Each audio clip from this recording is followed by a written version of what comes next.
Prakasam barrage will be down. This is the Krishna Nadi. So this is like they are giving it at the Visakhapatnam, right? 3 రిజర్వాయర్లు కూడా పెట్టి ఏ విధంగా మీరు regulate చేస్తున్నారో flow of water కూడా పెడితే they will have an idea how much water you are having, what is the question you are creating there, how much water is flowing, time to time ఎక్కడెక్కడ midpoints కొన్ని తీసుకొని పులిచింతల నుంచి 120 కిలోమీటర్లు ఎంత ఇక్కడికి ప్రకాశం barrage 6 hours పడుతుంది. ఎంత 90 kilometers 1 hour 15 kilometers like that. ఆ స్పాట్స్ కూడా పెట్టి అక్కడ ఏమన్నా గేజెస్ ఉంటే గేజెస్ కానీ అవి కూడా తీసుకుంటే reading, so that they will have a clarity On the real time basis. Real time basis.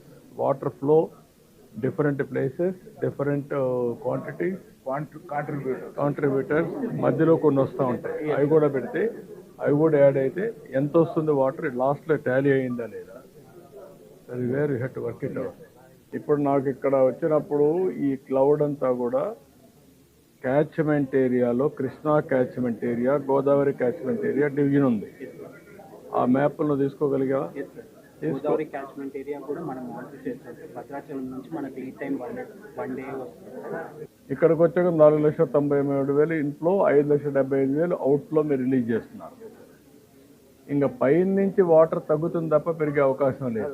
ఇంకా పెరగదు. ఆ 3.6 కూడా తగ్గుతుంది. అది కూడా తగ్గుతుంది. అది తగ్గినప్పుడు కిందన వాటర్ వచ్చినా దీనికంటే ఎక్కువ water all of a sudden flash వచ్చే వాటర్ తప్ప దాన్ని పైన ఏమైనా నిలబెట్టగలిగితే, కొద్దిగా మీరు క్వశ్చన్ పెట్టుకోగలిగితే అప్పుడు కిందికి వచ్చే కొద్దిగా బ్యాలెన్స్ అవుతుంది కదా. అంటే ప్రస్తుతానికి దీన్ని శ్రీశైలాన్ని డిప్లీట్ చేస్తున్నాం.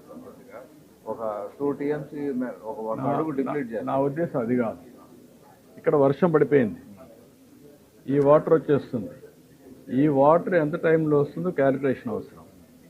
ఈ వాటర్ వచ్చేసినప్పుడు పైనుండే వాటర్లో తక్కువే రిలీజ్ చేస్తే పులిచెంతల నుంచి, నాగార్జునసాగర్ నుంచి ఈ వాటర్ ఎవాక్యువేషన్ అయిపోతుంది. అప్పుడు అది రిలీజ్ చేసుకోవచ్చు ఎంతకాలం తర్వాత. ఆ రెండు బ్యాలెన్స్ చేయండి అంటున్నాను.